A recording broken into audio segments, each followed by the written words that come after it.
नमस्ते। कैसे आप सब लोग अपनी विश के लिए स्क्रिप्टिंग कैसे करें, क्या है उसका राइट मेथड और आप किस तरीके से अपने विश के लिए स्क्रिप्टिंग करें जिससे कि आप अपने विश को जल्दी से जल्दी अपने लाइफ में उतार पाएं और उसका पूरा पूरा लुत्फ उठा पाएं, यानी कि आप उसको जी सकें। तो अगर तो आप जादू प्रैक्टिस कर रहे हैं और करते करते 21 डेज आपके कंप्लीट हो गए हैं, ट्रस्ट मी ये टेक्निक आपके लिए कमाल की सिद्ध होगी। उसके पीछे कुछ रीजंस हैं। एक तो ये है कि कंसिस्टेंसी आपकी पॉजिटिविटी की बहुत ही मैटर करती है। अभी आपको पता चले ना चले, लेकिन फ्यूचर में आपको इस वाली बात का जरूर पता चलेगा कि आपने अपने साथ किया क्या है। ठीक है। दूसरी चीज, सेल्फ लव, सेल्फ हीलिंग बहुत तेजी से आपको ऊपर की तरफ खींच रहा है। अभी वही वाली बात फिर से दोहराऊंगी कि आपको अभी इस वक्त पता चले ना चले, लेकिन फ्यूचर में आपको इस चीज के बारे में जरूर पता चलेगा। ठीक है। तो अगर ये दोनों चीजें मिल गई हैं और आप ये वाली टेक्निक करना चाहते हैं, लेकिन अगर आप जादू प्रैक्टिस नहीं कर रहे हैं फिर भी आप ये टेक्निक करना चाहते हैं तो बिल्कुल आप कर सकते हैं। लेकिन फिर भी मैं आपको सजेस्ट करूंगी कि पहले अपने कम से कम 21 to 30 डेज अपने आप को थोड़ा एनर्जी वाइज ऊपर उठाने में लगा लें, थोड़ा ले लें जादू प्रैक्टिस। जल्दी जल्दी मचाने से बहुत लेट हो जाता है, आई नो। जिस भी विश के लिए आप महीनों का या कुछ दिनों का समय लेकर के चल रहे थे, अगर उसको और ज्यादा आप समय नहीं देना चाहते हैं तो मैं कहूंगी कि आप अपने आप को कम से कम 1 महीना 21 डेज to 30 डेज का एटलीस्ट टाइम दे दें एंड देन आप इसको करें। तब आपको पता चलेगा कि फर्क क्या है। आप ऐसा भी कर सकते हैं कि आप अभी इसे कर लें एंड देन उस प्रैक्टिस के बाद में इसको करें, तो आपको क्लियरली फर्क समझ में आएगा कि मैं क्या कहना चाह रही हूँ। ठीक है, हो गई बात। चलिए, तो आपको क्या करना है, आपकी जो भी विश हो, ठीक है, आप एग्जाम्पल के लिए जॉब मैनिफेस्ट करना चाहते हैं, ठीक है, आप अपनी विश ले लीजिए। मैं एग्जाम्पल ले रही हूँ जॉब।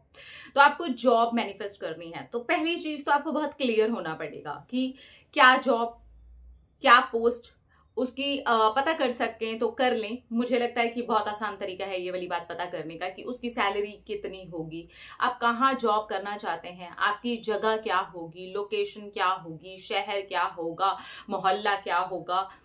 जितना ज्यादा आप क्लियर हो सकें अपनी कोशिशों को करके देखिए कि कितनी चीजों को आप पता कर पा रहे हैं, और जितनी भी चीजें आप पूरी कोशिश, पूरा प्रयास करें कि आपके ये जो छोटी छोटी चीजें हैं ना, लाइक कहाँ पर वो चीज होगी, किस तरीके का वो दिखता है। आप गूगल की भी हेल्प ले सकते हैं अगर आप देख सकें अपना ऑफिस या बाहर के इमेज या अंदर की इमेज या रिसेप्शन तक की भी इमेज, तो अच्छा है। और अगर आपके पास और थोड़ा सा मौका है कि आप वहां जाकर के देख सकते हैं, उस तरीके की किसी जगह जाकर के देख सकते हैं। एग्जाम्पल के लिए आप कोई टीचर की जॉब मैनिफेस्ट कर रहे हैं, ठीक है, तो आप किसी ऐसे ही स्कूल में देख सकते हैं, स्कूल को बाहर से देख सकते हैं।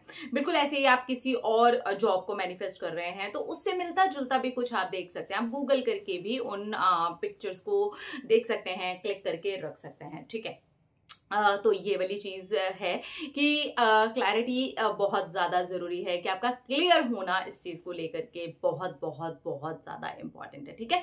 तो कुछ चीजें जैसे ही आप जमा कर लेते हैं कि जगह ये होगी, सैलरी ये होगी और लोकेशन ये है, इस मोहल्ले में है, इस शहर में है, और आप किस तरीके से जाएंगे, आपका अगर कैबिन होगा तो किस तरीके का होगा, आपकी जो चेयर होगी वो किस तरीके की होगी। मेरा कहने का मतलब है कुछ रियल में और कुछ आपके इमेजिनेशंस। ठीक है। तो दोनों को मिक्स करके देखें कि आपके पास अभी कितना सारा मटेरियल है। ठीक है। तो वो जो आपका मटेरियल है आपके माइंड के अंदर है, कुछ आपके इमेजिनेशंस हैं और कुछ क्या है कि आपने रियल में उन चीजों को देखा है, या फिर आपने अपने माइंड के अंदर उस पिक्चर को क्रिएट करने के लिए एक दूर से ही एक स्कूल को देखा है, उसके गार्डन को देखा है, दूर से ही क्लासेस को देखा है या गूगल करके देखा है। तो जैसे ही आपके पास में कुछ डाटा इकट्ठा हो जाता है, देन आपको लिखना है। कैसे लिखना है? आपको ऐसे लिखना है कि आप कैसी इमेज चाहते हैं, आप कैसे पिक्चर चाहते हैं, आप कैसी मूवी चाहते हैं कि क्या हो रहा हो वहां पे। एग्जाम्पल के लिए कि आप सुबह सुबह घर से निकले, आपने इस तरीके से स्क्रिप्टिंग करनी है कि आप सुबह 9 बजे घर से निकले, आपने वहां से कैब ली ऑटो लिया, बस ली, आप जो भी चाहें वैसे आप लिखें, ठीक है। आपने वहां से अपने लिए मैप को सेट किया और फिर आप वहां से अपनी जगह पर पहुंचते हैं। आप वहां पर जाकर के देखते हैं कि आप पहली बार जब एंटर कर रहे हैं तो आप कैसा फील कर रहे हैं। आप वहां से चल करके रिसेप्शन तक जाते हैं तो आप कैसा महसूस कर रहे हैं। आप बहुत कृतज्ञ हैं। ये सारी चीज को ऐसे लिखें जैसे ये आपकी कोई फिल्म है, आपकी मूवी है, आपकी जिंदगी का कोई सीन है। अभी पीछे कुछ दिन पीछे आप जाकर के देखिए, ऐसा कोई सीन घटा है, कोई भी सीन ले लीजिए। लाइक आप राशन की दुकान पर गए कुछ सामान खरीदने के लिए, अब उस सीन को देखिए, उसकी डिटेलिंग कीजिए। आप कैसे निकले थे, आपने चप्पल पहनी, आप वहां से उतर करके आगे तक गए, आपने राशन वाली दुकान पर क्या क्या सामान सेलेक्ट किया, आपने किस तरीके से पेमेंट किया वहां पर, और क्या आपका लेने का मन किया, और आपने किन चीजों को छोड़ दिया और किन चीजों को लिया। तो इस तरीके से जब आप पीछे की चीजों को जाकर के देखेंगे तो समझ पाएंगे कि आपको फ्यूचर में कैसे जो भी चीज अभी आप लिखना चाहते हैं उसकी फ्यूचर वाली पिक्चर को अभी प्रेजेंट में रख करके कैसे देख सकते हैं। तो पीछे की कुछ पुरानी इमेजेस को उठा करके याद कर सकते हैं कि अच्छा आपको ऐसे याद करना है ना। फिर उसके बाद आप इस तरीके से लिख सकते हैं कि आप किस तरीके से जा रहे हैं, किस तरीके का फील कर रहे हैं, किस तरीके का महसूस कर रहे हैं, वहां पर क्या क्या हो रहा है, वहां का माहौल कैसा है, वहां पर कैसे वाले पौधे लगे हुए हैं, वहां की स्मेल कैसी है, वहां का एम्बियंस कैसा है, आप कैसा फील कर रहे हैं बेसिकली, ठीक है। वो वहां के कलर्स वगैरह भी कुछ ऐड कर सकते हैं, वहां के लोगों को भी कुछ ऐड कर सकते हैं, अपनी इमेजिनेशन का पूरा पूरा इस्तेमाल कर सकते हैं कि यार मुझे ना वहां पर लोग देख करके बड़े खुश हो रहे थे और सारे के सारे मुझे बधाइयां दे रहे थे और सब मुझे ये बोल रहे थे कि वाओ तुम्हारा हो गया, आज से पहला दिन आपने यहाँ पर ज्वाइन किया है, हम बहुत खुश हैं, अच्छा लगा आपसे मिल करके। इस तरीके की कुछ चीजें हो रही हैं तो इनको बिल्कुल एज इट इज ही आपको लिखना है जैसा आप फील करना चाहते हैं। जैसी मूवी आपके माइंड में है कि पहला डे ऐसा होगा, ठीक है। तो अब इसको लिखने के लिए आप 1 दिन का समय, 2 दिन का समय, 3 दिन का समय, 4 दिन का समय रख सकते हैं।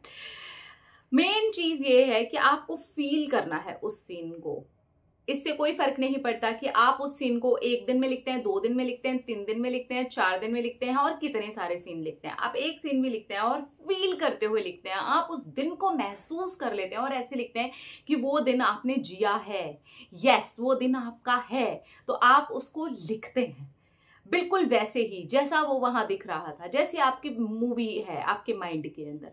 तो जब आप इस तरीके से करते हैं और फिर उसके बाद आप कृतज्ञ होते हैं, तो अब यहाँ पर आ जाती है आपकी जादू प्रैक्टिस वाली चीजें कि आप फील करते हैं, क्योंकि अभी इतने दिनों से आप फील कर रहे हैं कृतज्ञ होना, उन चीजों के बारे में कृतज्ञ होना जो चीजें आपके पास हैं और जिन चीजों को आप मैनिफेस्ट करना चाहते हैं। तो कृतज्ञता कहीं ना कहीं भर गई है। अब यहाँ पर आप अपने जादू पत्थर का इस्तेमाल कर सकते हैं। अगर आप ये वाली टेक्निक कर रहे हैं, पहली बात तो ये टेक्निक कोई कंपल्सरी नहीं है, अगर आप करना चाहते हैं तो आप ये कीजिए, अदरवाइज नहीं करना चाहते हैं तो नो प्रॉब्लम, ठीक है। तो आपको अपने जादू पत्थर को अपने हाथों में लेना है और फील करना है कि थैंक यू सो मच, मुझे ये जॉब मिल गई, इसमें इतनी सैलरी है, आज मुझे बहुत अच्छे अच्छे लोग मिले, आज का मेरा डे बहुत अच्छा रहा। यानी कि अब तक आप इस पत्थर के साथ क्या कर रहे थे, जो भी चीज सच में आपके दिन में अच्छी घटी है आप उसके लिए कृतज्ञता फील करते थे और अपने इस जादुई दोस्त को बताते थे, है ना। लेकिन अब आपको इस टेक्निक को करते हुए क्या करना है, आपको अपनी कहानी अब इस जादुई पत्थर को बतानी है, अपने इस दोस्त को बतानी है। क्या इसके लिए नोटबुक होना जरूरी है? नहीं, कोई जरूरी नहीं है। आप इस कहानी को अपने फोन में भी लिख सकते हैं। आप ऐसे भी लिख सकते हैं कि आपने एक कोई नोट वहां पर बनाया अपने फोन के अंदर और आपने उसको वहां पर लिख लिया, नो प्रॉब्लम। और आप अगर अपनी ग्रैटिट्यूड जर्नल में इसे लिखना चाहते हैं तो आप उसमें भी लिख सकते हैं। आप इसके लिए कोई अलग से डायरी यूज करना चाहते हैं उसमें भी कर सकते हैं, अलग से पेजेस का इस्तेमाल करना चाहते हैं उसमें भी कर सकते हैं, और आप करने के बाद इसको डिस्पोज कर देना चाहते हैं उसको डिस्पोज भी कर सकते हैं। तो उसमें कोई इशू वाली बात नहीं है। जितना इजी हो सके उतना इजी रह करके एटलीस्ट एक सीन आप जी लें, फील करते हुए कि ये है आपकी कहानी और इस कहानी को आपने जिया है, ठीक है। और इसको करने के बाद बस इसके साथ ऐसे हो जाएं कि आपने वो जिया है, यानी कि एक्ट एज इफ, इसके साथ वैसे हो जाएं कि आपने वो दिन जिया है। अब जो दिन आपने जिया होता है उसको पूरा पूरा टाइम तो आप याद नहीं करते हैं। जैसे कि एग्जाम्पल दिया था मैंने, और राशन वाली दुकान पे आपको सामान खरीदने के लिए गए थे, क्या उसको खरीदने के बाद बार बार आप उस सीन को याद कर रहे थे? अभी क्या उसे याद कर रहे हैं? नहीं ना, नहीं ना। इसका मतलब जो भी चीज हमारी रियल लाइफ में घटती है हम उसे बार बार याद नहीं करते हैं। अगर हम उसके साथ चिपकना नहीं चाहते हैं, डिटैच होना चाहते हैं, तो मैं ये कहूंगी कि जितना ज्यादा आप फील करेंगे उतना जल्दी आप डिटैच होंगे। बिल्कुल वैसे ही जैसे आप रियल में जब सामान खरीद रहे थे वो रियल हो रहा था, इसीलिए आप जल्दी से जल्दी डिटैच हो गए, क्योंकि आपका जो माइंड है वो रेडी है, उसको अच्छे से पता है कि ये चीज हो गई है। और बस ऐसा ही आपको स्क्रिप्टिंग में भी वो सीन लिखते हुए याद दिलाना है अपने आप को कि ये चीज हो गई है, यही रियलिटी है। और फिर देखिएगा कि ये टेक्निक आपके लिए कितने बेहतरीन तरीके से काम कर जाती है। इसको लिखने का कोई ऐसा निर्धारित समय नहीं है कि आपको सुबह लिखना है, दोपहर को लिखना है, रात को लिखना है। आप जब अच्छा फील करते हैं आप तब लिख सकते हैं। आप जितने दिन का टाइम लेना चाहते हैं उतने दिन में लिख सकते हैं। आप रोज रोज लिखना चाहते हैं थोड़े थोड़े 2-2 पॉइंट, वैसे लिख सकते हैं। आप 1 या 2 दिन के अंदर पूरी सीन को कवर करना चाहते हैं वैसे लिख सकते हैं। बस इतना याद रखिएगा, जब वो लिख लें उसके बाद उसको लेकर के कृतज्ञ हो जाएं, और जब वो पूरा लिख करके लास्ट डे आए आपका, यानी कि आपका जो सीन है वो कंप्लीट हो जाए, आपको अपना जादुई पत्थर अपने हाथों में थामना है और कृतज्ञ हो जाना है। बस दैट्स इट, और लेट इट गो। फिर देखिए आप कितनी जल्दी रिसीव करते हैं।